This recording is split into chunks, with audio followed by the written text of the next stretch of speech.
Hi, welcome back to ಎಜ್ vlogs. ಎಲ್ಲರೂ ಹೇಗಿದ್ದೀರಾ?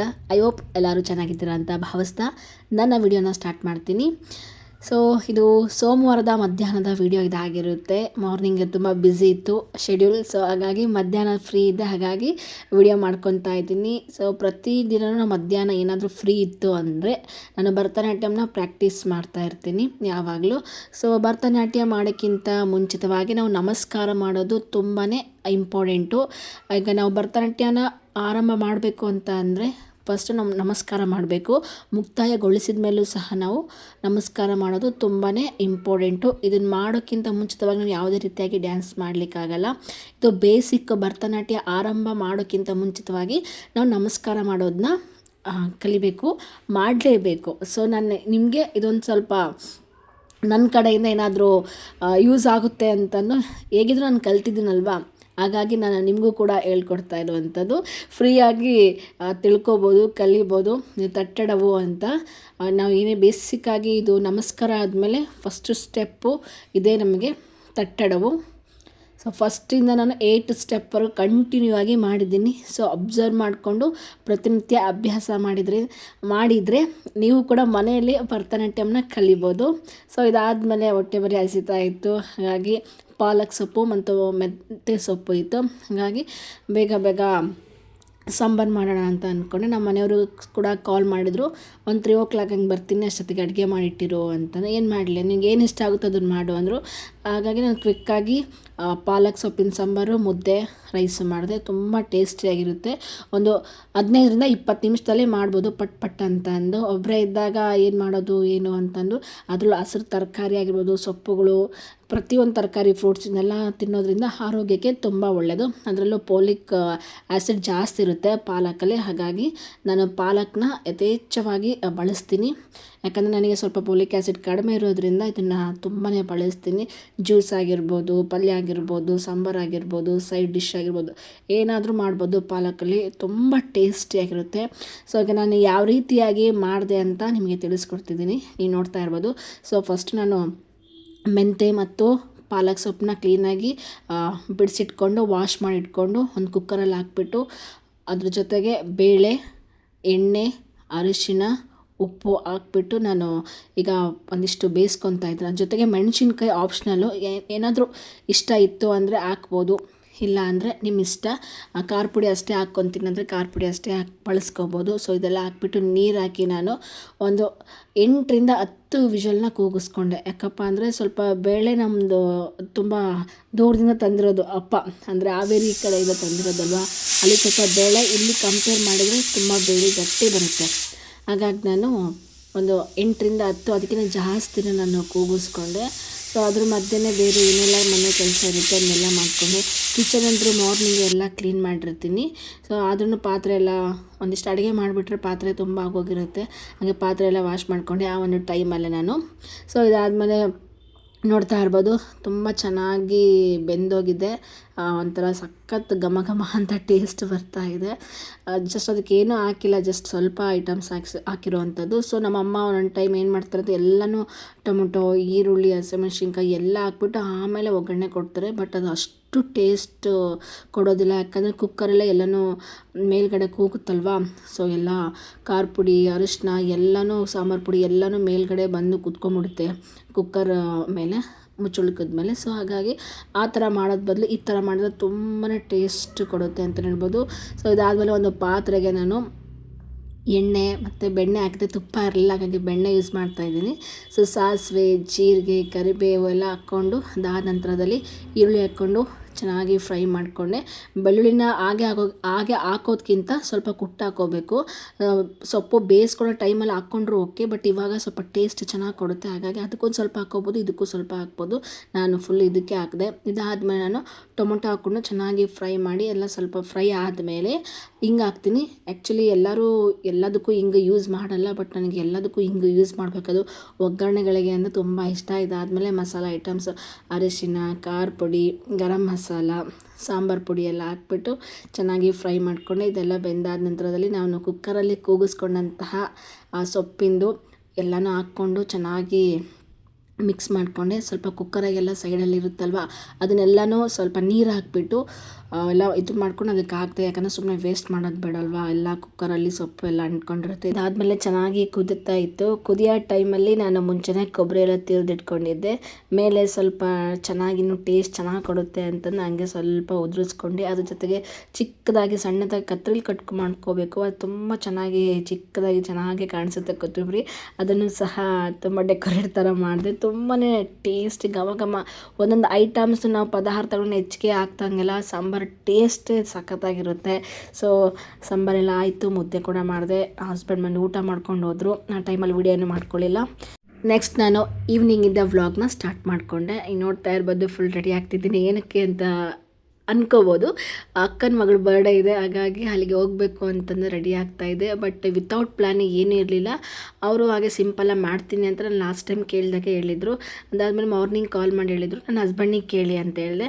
ಅವ್ರು ಹೋಗೋಣ ಅಪ್ಪಿ ಅಂದರು. ಬಟ್ ಅದಾದಮೇಲೆ ಮತ್ತೆ ಕಾಲ್ ಮಾಡಿ ತುಂಬ ಟೈಮ್ ಆಗಿಬಿಟ್ಟಿದೆ, ಈಗ ಆಲ್ರೆಡಿ 8 ಗಂಟೆ ಆಗಿದೆ, ನಾನು ಬರೋದು ಇನ್ನೂ 1 ಅವರ್ ಲೇಟ್ ಆಗುತ್ತೆ, ನೋಡೋಣ ಅಂತ ಹೇಳಿದರು. ಓಕೆ ಅಂದ್ಕೊಂಡು ನಾನು ಹೇಗಿದ್ರು ರೆಡಿ ಈವ್ನಿಂಗ್ ಯಾವಾಗಲೂ ಯಾವ ರೀತಿ ರೆಡಿ ಆಗ್ತೀನೋ ಆ ಥರ ರೆಡಿ ಆಗ್ತೀನಿ. ಅದ್ರ ಜೊತೆಗೆ ಸ್ವಲ್ಪ ಜಾಸ್ತಿನೇ ರೆಡಿ ಆಗಿದೆ. ಫೌಂಡೇಶನ್ನು, ಲಿಪ್ಸ್ಟಿಕ್ಕು, ಐಲೈನರ್ ಈ ಥರ ಎಲ್ಲ ಯೂಸ್ ಮಾಡಿಕೊಂಡು, ಕಾಜಲ್ ಈ ಥರ ಎಲ್ಲ ಯೂಸ್ ಮಾಡ್ಕೊಂಡು ಎಲ್ಲ ಚಂದ ರೆಡಿ ಆಗ್ತಾಯಿದ್ದೀನಿ. ಇದು ನಾನು ಯಾವಾಗಲೂ ಏನೇ ಫಂಕ್ಷನಿಗೆ ಹೋದ್ರೂ ಸಹ ಇದೇ ರೀತಿಯಾಗಿ ರೆಡಿ ಆಗೋವಂಥದ್ದು. ತುಂಬ ಸಿಂಪಲ್ಲು. ನಾನು ಜಾಸ್ತಿ ಏನು ಅಷ್ಟು ಫೌಂಡೇಶನ್ ಏನು ಯೂಸ್ ಮಾಡಲ್ಲ. ಪಾಂಡ್ಸ್ BB ಫೌಂಡೇಶನ್ನೇ ಯೂಸ್ ಮಾಡೋದು. ಆದರೆ ಅದಕ್ಕಿಂತ ಮುಂಚಿತವಾಗಿ ರೋಸ್ ವಾಟರ್ ಯೂಸ್ ಮಾಡ್ತೀನಿ ಟೋನರ್ ಆಗಿ. ಬಟ್ ರೋಸ್ ವಾಟರ್ ಇರಲಿಲ್ಲ. ಅದಾದಮೇಲೆ ಮಾಯ್ಶ್ಚರೈಸರು ಖಾಲಿ ಆಗಿಬಿಟ್ಟಿತ್ತು, 2 ಖಾಲಿ ಆಗಿತ್ತು. ಅದಕ್ಕೆ ಡೈರೆಕ್ಟಾಗಿ ಸನ್ಸ್ಕ್ರೀನ್ ಯೂಸ್ ಮಾಡಿಬಿಟ್ಟು ಆಮೇಲೆ ಪ್ರೈಮರ್ ಯೂಸ್ ಮಾಡಿ ಅದಾದಮೇಲೆ ಫೌಂಡೇಶನ್ ಯೂಸ್ ಮಾಡಿದೆ. ಮತ್ತು ಇದಾದಮೇಲೆ ಫೌಂಡೇಶನ್ ಪೌಡರ್ ಕೂಡ ಯೂಸ್ ಮಾಡಬೇಕು. ಬಟ್ ನನಗೆ ಅದು ಇಷ್ಟ ಆಗಲಿಲ್ಲ. ನಾನು ಯಾವಾಗಲೂ ರೆಗ್ಯುಲರಾಗಿ ಯೂಸ್ ಮಾಡೋಂಥ ಪೌಡರ್ ಹಿಮಾಲಯ ಬೇಬಿ ಪೌಡರ್ನ ನಾನು ಯೂಸ್ ಮಾಡ್ತೀನಿ. ಅದೊಂಥರ ಫ್ರಾಗ್ರೆನ್ಸ್ ತುಂಬ ಚೆನ್ನಾಗಿರುತ್ತೆ. ಅದಕ್ಕೊಂದ್ಸಲ ಫಿದಾ ಆಗೋಗ್ಬಿಟ್ಟಿದ್ದು ನಾನು, ಹಾಗಾಗಿ ಅದನ್ನೇ ಯೂಸ್ ಮಾಡ್ತೀನಿ. ಇದಾದಮೇಲೆ ಐಬ್ರೋ ಪೆನ್ಸಿಲ್ ಹಚ್ಕೊಂಡೆ. ಬಟ್ ಕಾಜಲ್ ಮತ್ತು ಕಣ್ಕಪ್ಪು ಎರಡನ್ನೂ ನನಗೆ ಇಷ್ಟನೇ ಆಗ್ತಾಯಿಲ್ಲ. ಅದು ಯಾಕೋ ಗೊತ್ತಿಲ್ಲ. ಐಲೈನರ್ ಆಗಿರ್ಬೋದು, ಕಾಜಲು ಒಂಥರ ಸಖತ್ ಕಣ್ಣಲ್ಲಿ ನೀರು ಬರುತ್ತೆ, ಹಾಗಾಗಿ ಅದನ್ನು ಯೂಸೇ ಮಾಡಲ್ಲ ನಾನು. ಅದು ಬಿಟ್ಟರೆ ಲಿಪ್ಸ್ಟಿಕ್ನ ಐ ಶ್ಯಾಡೋ ಯೂಸ್ ಮಾಡಿದೆ.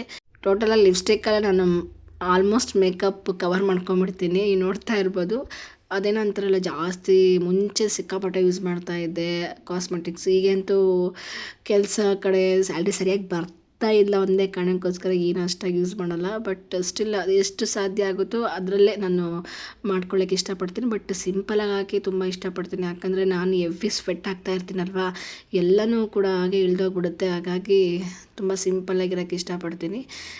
ಏರ್ಸ್ ಬಿಡೋದು ತುಂಬ ಇಷ್ಟ. ಬಟ್ ಎಂತ ಮಾಡೋದು, ಸಿಕ್ಕಾಪಟ್ಟೆ ಸ್ವೆಟ್ ಆಗೋದ್ರಿಂದ ಯಾವಾಗಲೂ ತುರುಪು ಕಟ್ಕೊಳ್ಳೋ ಥರ ಆಗಿದೆ. ಇಲ್ಲ ಜುಟ್ಟು ಇಲ್ಲಾಂದ್ರೆ ಏನಿತ್ತು ನನಗೆ ಕ್ಲಿಪ್ ಇರಲೇಬೇಕು. ಇಲ್ಲಾಂದರೆ ನನಗೆ ನಾನು ಮೇಕಪ್ ಮಾಡ್ಕೊಂಡಿದ್ದು ಫುಲ್ ವೇಸ್ಟ್ ಆಗೋಗ್ಬಿಡುತ್ತೆ.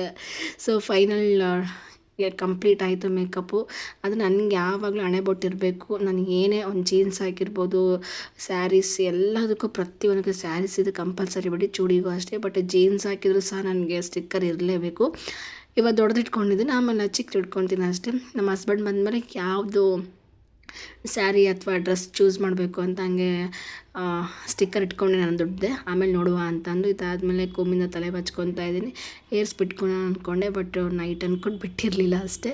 ಇದಾದಮೇಲೆ ಹಸ್ಬೆಂಡ್ ಕೂಡ ಬಂದರು. ನೋಡಿದ್ರಲ್ಲ ನಾನು ಆಗಲೇ ಯಾವ ಬೊಟ್ಟಿಟ್ಟಿದ್ದೆ, ಇವಾಗ ಯಾವ್ದು ಇಟ್ಟಿದ್ದೀನಿ ಅಂತ. ಸೊ ಫೈನಲಾಗಿ ಸ್ಯಾರಿ ಉಟ್ಕೋಬೇಕು ಅನ್ಕೊಂಡು ತುಂಬ ಟೈಮ್ ಆಗೋಗ್ಬಿಟ್ಟಿದ್ದು. ಆಲ್ರೆಡಿ 9 o'clock ಆಗಿತ್ತು. ಹಾಗಾಗಿ ಸಿಂಪಲ್ಲಾಗಿ ರೆಡಿ ಆಗೋಣ ಅಂದ್ಕೊಂಡು ಜೀನ್ಸೇ ಹಾಕ್ಕೊಂಡು ಸೊ ಹೋಗ್ತಾ ಇದ್ದೀವಿ. ಈಗ ನೋಡ್ತಾ ಇರ್ಬೋದು, ಇದು ಯಾವ ಸಿಗ್ನಲ್ ಅಂತ ನಿಮಗೆ ಗೊತ್ತಿದೆ, ಸುಮ್ನಹಳ್ಳಿ. ಸೊ ಸುಮ್ನಹಳ್ಳಿ ನನಗೆ ಸಿಕ್ಕಾಬಟ್ಟೆ ಯಾವಾಗಲೂ ಟ್ರಾಫಿಕ್ ಇರ್ತಿತ್ತು. ಬಟ್ 9 o'clock ಅಂದ್ಕೊಂಡು ಇಷ್ಟು ಟ್ರಾಫಿಕ್ ಕಡಿಮೆ ಇದೆ ಅಂತ ಅಂದ್ಕೊತೀನಿ. ಯಾವಾಗಲೂ ಮಿನಿಮಮ್ 10ರಿಂದ 15 ನಿಮಿಷ ನಾವು ವೆಯ್ಟ್ ಮಾಡ್ತಾನೆ ಇರ್ತೀವಿ ಯಾವಾಗ ಹೋದ್ರೂ. ಬಟ್ ಇನ್ನೂ ಲೇಟ್ ಆಗುತ್ತೆ ಅಂತ ಅಂದ್ಕೊಂಡೇ ಹೋಗ್ತಾ ಇದ್ದೆ ನಾನು ಮನಸ್ಸಲ್ಲೇ. ಬಟ್ ಅಷ್ಟೇನು ಟ್ರಾಫಿಕ್ ಇರಲಿಲ್ಲ. ನಾವು ಈ ಕಡೆಯಿಂದ ಹೋಗ್ತಾ ಇದ್ದೀವಲ್ಲ, ನಾಯಂಡಹಳ್ಳಿಯಿಂದ ಹೋಗ್ತಾ ಇದ್ದೀವಲ್ಲ, ಆ ಒಂದು ರೂಟಿಂದ ಅಷ್ಟೇನಾಗಿರಲಿಲ್ಲ. ಸೊ ಫೈನಲ್ಲಾಗಿ ಅವ್ರ ಮನೆ ರೀಚ್ ಮಾಡಿದ್ವಿ. ಆಲ್ರೆಡಿ ಕೇಕೆ ಕಟ್ ಮಾಡಿದರು, ಇನ್ನೇನು ಮಾಡೋಕ್ಕಾಗುತ್ತೆ ಅಂದ್ಕೊಂಡು ಅವಳಿಗೆ ಕೂಡ ವಿಶ್ ಮಾಡಿ ಫ್ಯಾಮಿಲಿ ಜೊತೆ ಎಲ್ಲ ಮಾತಾಡ್ಕೊಂತ ಖುಷಿಯಾಗಿ ಇದನ್ನು ಕಳೀತಾ ಹೋದ್ವಿ. ನೋಡ್ತಾ ಇರ್ಬೋದು, ಯಶಿಕಾ ಅಂತ ನಮ್ಮ ಅಕ್ಕನ ಮಗಳು, ಪುಟ್ಟದಾಗಿದ್ಲಿಗೆ ಎಷ್ಟು ದೊಡ್ಡೊಳಾಗೋಗ್ಬಿಟ್ಟಿದ್ದಾಳೆ. ನನ್ನಂತರೂ ಮೀರಿಸ್ತಾರೆ ಬಿಡಿ. ನನ್ನ ತಂಗಿ ಆಗಿರ್ಬೋದು, ನನ್ನ ಮಗಳು ಮೀರಿಸ್ತಾಳೆ. ಈಗ ಆಲ್ರೆಡಿ ನನ್ನ ಮಂಡಿ ತನಕ ಬರ್ತಾ ಇದ್ದಾಳೆ. ನನ್ನ ತುಂಬ ಹೈಟ್ ಕಡಿಮೆ ಇರೋದ್ರಿಂದ ಅದೇನೋ ಗೊತ್ತಿಲ್ಲ, ಎಲ್ಲರೂ ನನ್ನ ಮೀರಿಸ್ತಾರೆ. But it's okay. ಬಟ್ ಎಲ್ಲರೂ ನನಕ್ಕಿಂತ ಆ ಎತ್ತರದಲ್ಲಿ ಮಾತ್ರ ಅಲ್ಲ, ಜೀವನದಲ್ಲೂ ಮುಂದೆ ಬರಲಿ ಅನ್ನೋದು ನಾನು ಆಶಿಸ್ತೀನಿ. ಈ ಬೇಬಿಗೂ ಕೂಡ ಅಷ್ಟೇ, ತುಂಬ ಚೂಟಿ ಇದ್ದಾಳೆ, ಎವ್ವಿ ಮಾತಾಡ್ತಾಳೆ, ಎವ್ವಿ ಟ್ಯಾಲೆಂಟ್ ಇದ್ದಾಳೆ, ಅದೇನೋ ಅಂತಾರಲ್ವ ಆ ಥರ. ಸೊ ಅವಳು ಬಾಳು ಕೂಡ ತುಂಬ ಸುಂದರವಾಗಿ ಬ್ಯೂಟಿಫುಲ್ ಆಗಿರಲಿ. ಅದ್ರ ಜೊತೆಗೆ ಇವರು ಕೂಡ ನನಗೆ ತುಂಬ ಇಷ್ಟ, ರಾಧಾ ಆಂಟಿ ಅಂತ ತುಂಬ ಫ್ರೆಂಡ್ಲಿಯಾಗಿ ಟ್ರೀಟ್ ಮಾಡ್ತಾರೆ. ಇವ್ರ ಲೈಫ್ ನನಗೊಂಥರ ಇನ್ಸ್ಪಿರೇಷನ್ ಆಯಿತು. ಅವ್ರ ಮನೆಗೆ ಹೋದಾಗ ಅವರು ಸ್ವಲ್ಪ ಒಂದಿಷ್ಟು ಸ್ಟೋರಿಗಳು ಹೇಳಿದಾಗ ನಮ್ಮದೇನು ಕಷ್ಟ ಇಲ್ಲ ಅಂತ ಅನ್ನಿಸ್ಬಿಡ್ತು. ಸೊ ಇದಾದಮೇಲೆ ಈ ಮನೆ ಯಜಮಾನಿ ಆಂಟಿ, ನಮ್ಮ ಅಕ್ಕನ ಅತ್ತೆ. ಸೊ ಎಲ್ಲರೂ ಖುಷಿಯಾಗಿ ಮಾತಾಡಿದರು, ಫೋಟೋಗಳು ತಕ್ಕೊಂಡ್ವಿ, ಕೇಕೆಲ್ಲ ಕಟ್ ಮಾಡಿಬಿಟ್ಟಿದ್ರು. ಅದೊಂದು ಮಿಸ್ ಮಾಡ್ಕೊಂಡಿದ್ದೆ, ಕೇಕ್ ಕಟ್ ಮಾಡೋ ಟೈಮಲ್ಲಿ ಹೋಗಿಲ್ವಲ್ಲ ಅಂತಂದು. ಇದಾದಮೇಲೆ ಎಲ್ಲರೂ ಊಟ ಮಾಡ್ತಾಯಿದ್ರು. ನಾವು ಕೂಡ ಸ್ವಲ್ಪ ಲೇಟಾಗಿ ಹೋಗಿದ್ದಲ್ವ, ಅಕ್ಕ ಕೂಡ ಕೇಕ್ ಕಟ್ ಮಾಡಿ ಕೊಡ್ತಾಯಿಲ್ಲ, ತಿಂತಾಯಿದ್ದೀನಿ, ನಾನು ಕೂಡ ತಿನ್ನಿಸ್ತಾ ಇದ್ದೆ. ಮಗನಿಂದ ಬರ್ತಡೇ ಇತ್ತು, ಅದಕ್ಕೆ ಬಂದಿದ್ವಿ. ಸೊ ತುಂಬ ಲೇಟಾಗಿ ಬಂದಿದ್ದೀವಿ, ಆದರೂ ಬಂದಿದ್ವಿ ಖುಷಿ ಪಟ್ಟು. ನನಗೆ ತಿನ್ಸು, ನಾನೇ ಕೇಳಬೇಕು. ವಿಡಿಯೋ ಫೋಟೋ ಅಲ್ಲ, ಪೋಸ್ಟ್ ಮಾಡ್ಬಿಡೋದು.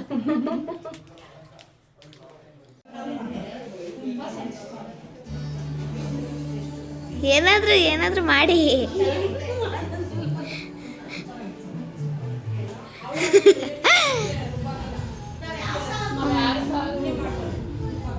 ನಾನು ಆಗಲೇ ಹೇಳಿಲ್ವಾಳು ಎಷ್ಟು ಚೂಟಿ ಇದ್ದಾಳೆ ಅಂತ. ನೋಡಿ ಸುಮ್ಮನೆ ಕೂತ್ಕೊಂಡಿದ್ದೀವಿ, ಏನಾದರೂ ಮಾಡಿ ಸುಮ್ಮನೆ ಫೋಸ್ ಕೊಡ್ತಿದ್ದೀರಲ್ಲ ಅಂತ ಡೈಲಾಗ್ ಹೊಡಿತಾವಳೆ ನಮ್ಮ ಅಕ್ಕನ ಮಗಳು. ಸೊ ಒಂದಿಷ್ಟು ಫೋಟೋ ತಗೊಂಡು ಅವಳ ಜೊತೆಗೆ ಅಣ್ಣ ಕೂಡ ಅಕ್ಕಂಗೆ ಸರ್ಪ್ರೈಸಾಗಿ ಏನೋ ಸೈಕ್ಲಿಂಗ್ ಏನೋ ಮಾಡಲಿ ತಂದುಕೊಟ್ಟಿದ್ದಾರೆ. ಮನೇಲಿ ಎಲ್ಲ ಮಾಡು, ಹೊರಗಡೆ ಏನು ಹೋಗ್ಬೇಡ ಅಂತಂದು. ಸೊ ಅದನ್ನು ನಮಗೂ ತೋರಿಸ್ತಾಯಿದ್ರು, ತುಂಬ ಚೆನ್ನಾಗಿತ್ತು, ಸಕ್ಕತ್ತಾಗಿತ್ತು. ಹೊರಗಡೆ ಹೋಗೋದೇ ಬೇಡ, ವಾಕ್ ಮಾಡೋದಾಗಿರ್ಬೋದು, ಮತ್ತೊಂದು ಮಗದೊಂದು ಮಾಡೋದೇ ಬೇಡ, ಎಲ್ಲನೂ ಮನೇಲೇ ಇದೆ. ಸೊ ಎಲ್ಲನೂ ಮುಗಿಸಿ ಎಲ್ಲನೂ ಮಾತಾಡಾದ್ಮೇಲೆ ಫೈನಲಾಗಿ ಕುತ್ಕೊಂಡು ಊಟ ಮಾಡಿದ್ವಿ. ಇವತ್ತು ಸೋಮವಾರ ಆಗಿತ್ತು, ನಾನು ಈ ಒಂದು ವಿಡಿಯೋ ಮಾಡ್ಕೊಂಡಾಗ ಅವ್ರ ಮನೆಗೆ ಹೋದಾಗ, ಹಾಗಾಗಿ ಅವರು ವೆಜ್ಜೇ ಮಾಡಿದರು. ಸೊ ಹೊಟ್ಟೆ ತುಂಬ ಊಟ ಮಾಡಿದ್ವಿ, ತುಂಬ ಖುಷಿ ಅನ್ನಿಸ್ಬಿಡ್ತು ಅವತ್ತಿನ ದಿನ. ಅಪ್ಪ ನಿನ್ನೆ ಡ್ರೆಸ್ ಹಾಕಣ್ಣ, ನನ್ನ ಫ್ರೆಂಡು ಇದು ಯಾರು ಚುಡಿದಾರ ಮುಂಗಾರು ಮಳೆ ಅಂತಾರ, ಅವಾಗ ಹೊಲ್ಸಿದ್ವಿ ಮುಂಗಾರು ಮಳೆ ತಗ ಮಾಡ್ಕೊಂಡು ನಿನ್ನೆ ಆ ಥರನಾ ವಿಡಿಯೋ ನೋಡಿದ್ರೆ ಗೊತ್ತಾಗುತ್ತೆ ನಾವು ಎಷ್ಟು ನಕ್ಕಿದ್ದೀವಿ ಅಂದರೆ. ಅಣ್ಣ ಮಾತ್ರ ಸಿಕ್ಕಾಬಟ್ಟೆ ನಗಿಸ್ತಾಯಿದ್ರು. ನಾವು ಯಾವಾಗಾದರೂ ಹೋದಾಗ ತುಂಬ ಬಿಸಿ ಇರ್ತಿದ್ರು.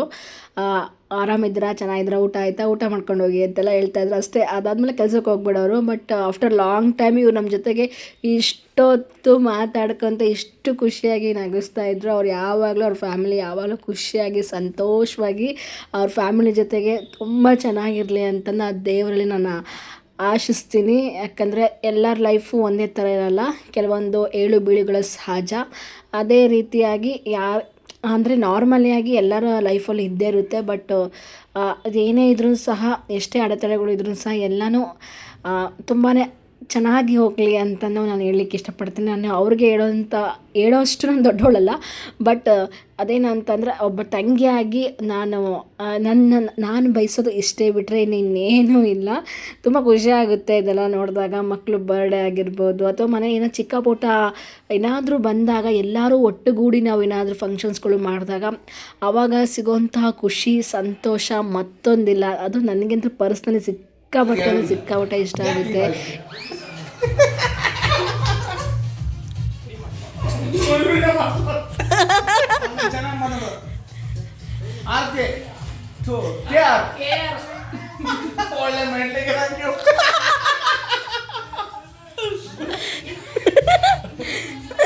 ನಾನು ಡೈಲಾಗ್ ಹೇಳಿ ಅಣ್ಣ, ಅದೇನೋ ಹೇಳಿದ್ರಲ್ಲ ಅಣ್ಣ, ಅದೇನೋ ಡ್ರೆಸ್ಸು ಇನ್ನೊಂದ್ಸರಿ ಡೈಲಾಗ್.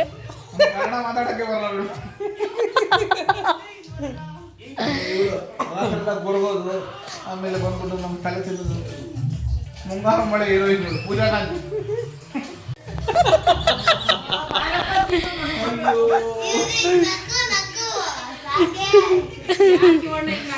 ನನಗೆ ಆಕ್ಚುಲಿ ನಿದ್ದೆ ಬಂದಿದ್ದು, ರೂಮಿಂದ ಈ ಕಡೆಗೆ ಬಂದ ತಕ್ಷಣ ನಿದ್ದೆ ಹೋದು. ಸೊ ಇದಾಗಿತ್ತು ನಮ್ಮ ಅಕ್ಕನ ಮಗಳ ಬರ್ಡೇಯ ಒಂದು ವ್ಲಾಗ್ ಅಂತಲೇ ಹೇಳ್ಬೋದು. ಸೊ ತುಂಬ ಖುಷಿ ಆಯಿತು. ಎಷ್ಟು ಬೇಗ ಟೈಮ್ ಹೋಯಿತು ಅಂತಲೇ ಗೊತ್ತಿಲ್ಲ. ಮನೇಲಿದ್ದಾಗಿಂದು ಟೈಮೇ ಹೋಗಲ್ಲ. ಬಟ್ ಫ್ಯಾಮಿಲಿ ಜೊತೆ ಬಂದಾಗ ಅಥವಾ ಎಲ್ಲೋ ಯಾರೋ ನಮ್ಮ ಮನೆಗೆ ಬಂದಾಗ ತುಂಬ ಬೇಗ ಟೈಮ್ ಆಗುತ್ತೆ. ಅದೊಂದೇ ಬೇಜಾರು, ಇನ್ನೇನಿಲ್ಲ. ಸೊ ಅವರು ತುಂಬಾ ಖುಷಿಪಟ್ಟರು. ನನಗಂತೂ ಸಿಕ್ಕಾಪಟ್ಟೆ ಖುಷಿ ಆಯಿತು ಅಂತಲೇ ಹೇಳ್ಬೋದು. ಸೊ ಯಾರಿಗೆಲ್ಲ ಈ ವ್ಲಾಗ್ ಇಷ್ಟ ಆಗಿದೆ ಪ್ಲೀಸ್ ಒಂದು ಲೈಕ್ ಮಾಡಿ, ಸಬ್ಸ್ಕ್ರೈಬ್ ಮಾಡಿ ಅಂತ ಹೇಳ್ತಾ ಇವತ್ತಿನ ವ್ಲಾಗ್ ಮುಗಿಸ್ತಾ ಇದ್ದೀನಿ. ನಮಸ್ಕಾರ, ಟೇಕ್ ಕೇರ್, ಬಾಯ್.